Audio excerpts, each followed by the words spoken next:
Do you know what the likely outcome of driving under the influence of alcohol is? Did you know that 211 children were killed in a drunk driving accident in 2010? More often than not, a life is lost when a drunk driver gets behind the wheel of a car.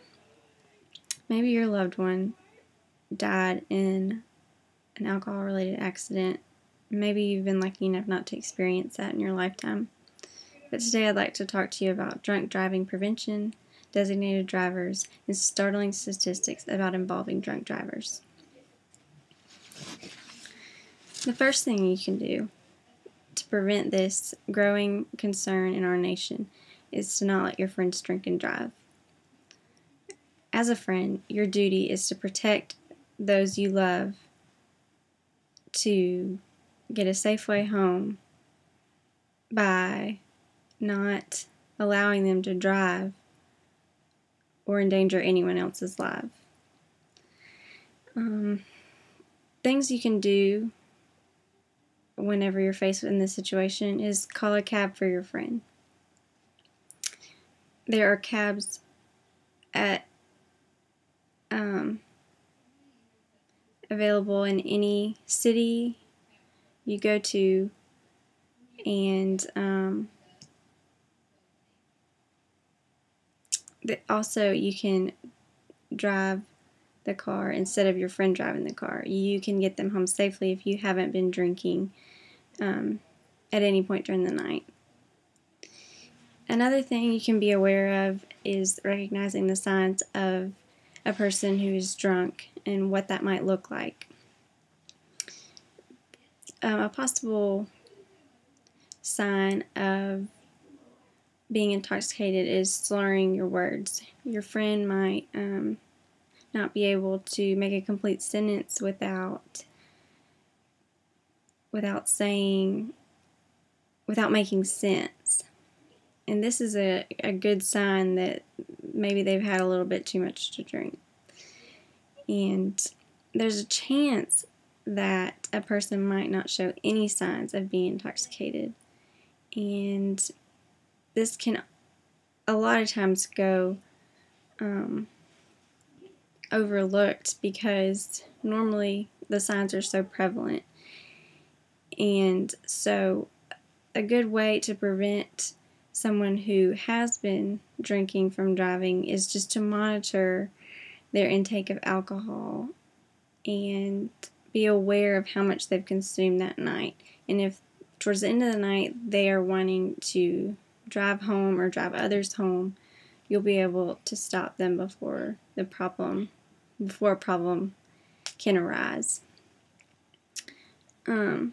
Before you and your friends go out to a party or event, it's always a great idea to designate a driver to make sure that everyone gets home safely, including the people who are not even involved in the party. They're just driving home. They may be picking up their child from a movie. They might be just running errands that night. And they're just trying to get home, but unfortunately they don't ever make it home because a drunk driver hits them and causes a fatal accident. Oftentimes it's the person who isn't drunk who passes away in this instance.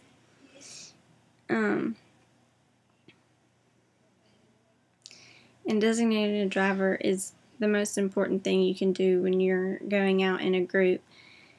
When there's a large crowd, when you know there's alcohol that will be involved in this event. Once a designated driver is selected for the night, it's important for you and for your peers to be conscious of their actions during the night. And I know that that's more difficult than said because chances are, if you're not the drunk driver, you will be consuming alcohol. But just try to be aware of who the designated driver is and what they're doing. Make sure that they stay away from alcohol throughout the night And if they consume any alcohol, make sure that it's towards the beginning of the night to let them sober up through the night in order to be able to go home safely. And hold each other accountable in this. If you see someone who is driving home, or another designated driver to a designated driver, if you see someone consuming alcohol and you know they're driving home, say, hey, aren't you driving tonight? Maybe that's not such a great idea to drink this late in the game, because you're the one driving home. You don't want to cause any accidents to happen under your care. And so that would just send awareness to the other designated driver to be aware of what their actions can end up causing people around them. And now I'm going to read you a few statistics from the MAD website. And MAD stands for Mothers Against Drunk Driving. Among persons aged 12 or older, males were more likely than females to drive under the influence of alcohol in the past year. The average person metabolizes alcohol at the rate of about 1 drink per hour. Only time will sober a person up. Drinking strong coffee, exercising, or taking a cold shower will not help. And many people believe that this will cause alcohol to get out of the system quicker, but in reality that's not the case, and it doesn't help. Only time will sober a person up. In 2010, 16% of all drivers involved in a fatal crash during the week were drunk driving crashes, compared to 31% on weekends. Every day in America, another 27 people die as a result of drunk driving crashes. Drunk driving costs the United States $132 billion a year. Kids who start drinking young are 7 times more likely to be in an alcohol-related crash. Teen alcohol use kills about 6,000 people each year, more than all illegal drugs combined. On average, 1 in 3 people will be involved in a drunk driving crash in their lifetime. Almost 1 in 3 8th graders have tried alcohol. Drunk driving costs each adult in this country almost $500 per year. And that's something to think about as we, as graduating college, go out into the real world. We are paying that $500 every year for these drunk driving crashes that we a lot of times aren't even involved in. So just think about that as you get your paychecks and as you go out on the weekends. Just think about having to pay that $500 a year due to alcohol-related crashes and deaths alone. But on a positive note, MAD has helped save over 27,000 young lives with the passage of the 21 minimum drinking age law. And in the United States, the number of drunk driving deaths has been cut in half since MAD was founded in 1980. So MAD is a great organization, and it was started by moms who were affected by drunk drivers in their past, and they decided to take a stand and raise awareness for this cause. So as you can see, drunk driving accidents cause a lot of heartache for families who have lost a loved one.